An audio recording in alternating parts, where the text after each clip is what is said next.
ফুটপাত দখল মুক্ত করতে ধর্মনগর পুর পরিষদের উচ্ছেদ অভিযান। ধর্মনগর শহরের বিভিন্ন গুরুত্বপূর্ণ এলাকায় ফুটপাত দখল করে অবৈধভাবে কিছু ব্যবসায়ী দীর্ঘদিন ধরে ব্যবসা করে আসছে, যার ফলে পথ চলতি সাধারণ মানুষকে সমস্যায় পড়তে হচ্ছে প্রতিনিয়ত।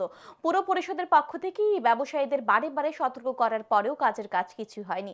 তাই রবিবার ধর্মনগর পুর পরিষদের পক্ষ থেকে উচ্ছেদ অভিযান চালানো হয়। এদিন পুর পরিষদের টাস্ক ফোর্স ফুটপাত দখল করে রাখা ব্যবসায়ীর জোরপূর্বক উচ্ছেদ করে দিয়ে ফুটপাত দখল মুক্ত করে। ধর্মনগর পুর পরিষদের মুখ্য কার্যনির্বাহী আধিকারিক তথা মহকুমা শাসক দেবযানী চৌধুরী জানান, ফুটপাত দখল করে রাখলে মানুষের সমস্যা হয়, রাস্তায় যান চলাচলের সমস্যা হয়, যান দুর্ঘটনার আশঙ্কা থাকে। তাই এদিন উচ্ছেদ অভিযান চালানো হয়েছে।